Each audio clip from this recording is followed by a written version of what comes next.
Bismillah ar-Rahman ar-Rahim. Na'maduhu wa nasalli ala Rasulil Kareem. This is a translation of verses 124, 125, 126, 127, 128, and 129 of Surah Al-E-Imran. The translation is, remember when you said to the believers, is it not enough for you that your Lord should help you with 3,000 angels sent down? In 125 it says, but if you hold on to patience and have taqwa, iman, and the enemy comes rushing at you, your Lord will help you with 5,000 angels having marks of distinction. In 126 Surah Al-Imran, Allah made it not but as a message of good news for you, and as an assurance to your hearts, and there is no victory except from Allah, the Almighty, the All-Wise. In 127 Surah Al-Imran, that He might cut off a part of those who disbelieve and expose them to infamy, so that they retire frustrated. In 128 Surah Al-Imran, not for you is the decision whether He turns in mercy to pardon them or punishes them. Verily they are the wrongdoers. And in 129 Surah Al-Imran, and to Allah belongs all that is in the heavens and all that is in the earth. He forgives whom He wills, and He punishes whom He wills, and Allah is oft forgiving, most merciful. According to Ibn Kathir's commentary, these verses were revealed about the Battle of Badr. It is said, according to Ibn Abi Hatim, on the day of Badr, the Muslims received information that Qurs bin Jabir, a prominent tribe chief, was aiding the idolaters.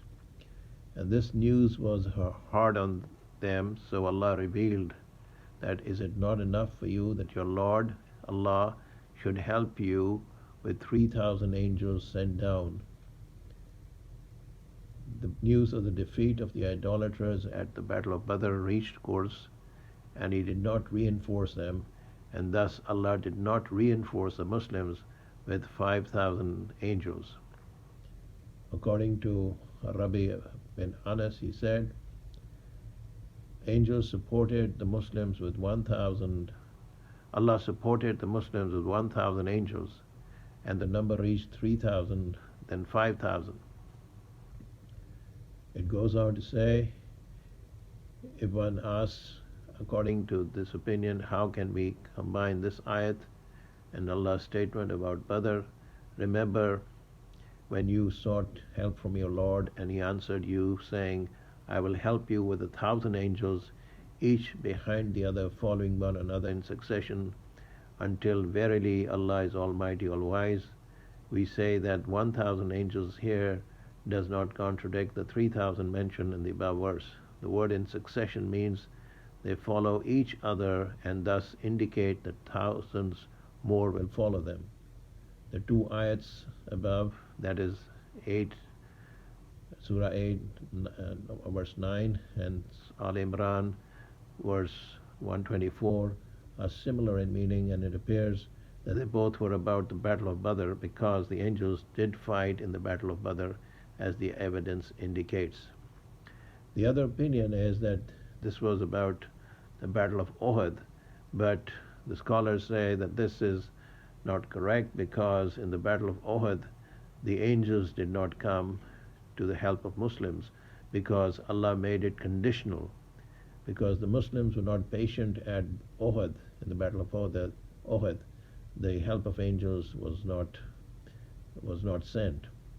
So the lesson to be learned from these ayats is that Allah subhanahu wa ta'ala's unseen system, the system of angels, which is beyond the reach of science, is a reality, because Allah mentions that in the Quran.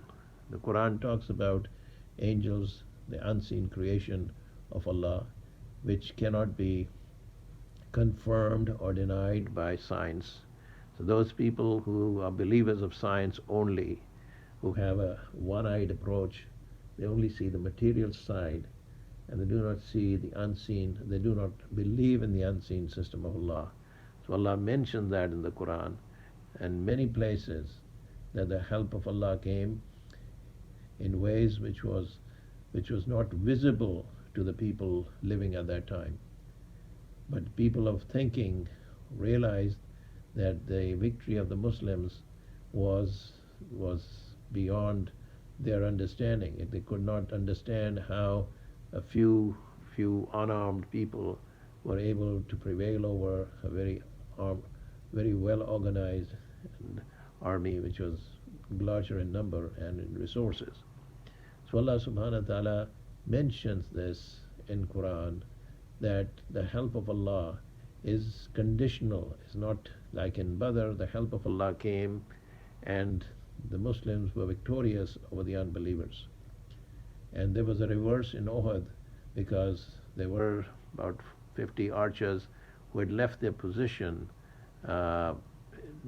disregarding the orders of Rasulullah sallallahu alaihi wasallam, and the help of Allah subhanahu wa ta'ala was lifted. The important point to keep in mind in these verses is that the help of Allah is with the Iman, with the level of Iman. The Sahaba, the companions of Rasulullah sallallahu alaihi wasallam, had reached a high level of Iman, and Allah subhanahu wa ta'ala sent angels to help them. And the believers saw that with their eyes, and that increased their faith, that increased their Iman. And the question sometimes comes up, why angels do not come now to the help of to the Muslims? And the answer is very simple, that the help is not unconditional. The help of Allah subhanahu wa ta'ala is promised with the effort of Deen. The Sahaba, the companions, were making the effort according to the instructions of Rasulullah sallallahu alaihi wasallam, and the help was coming. So these verses are very important for Muslims living today, that Allah subhanahu wa ta'ala is still in power, is still in control. The angels are still there. Now sometimes Allah subhanahu wa ta'ala lets the Muslims fight to test their faith, to test their Iman. And he does this obviously also to give them reward for making the effort. So these verses that we just recited, verses relating to the victory in Badr and the help of angels, are very, very important lessons for the people who believe in the unseen system of Allah.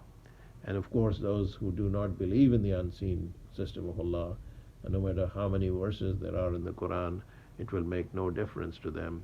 So, akhirat dawana in alhamdulillah rabbil alameen.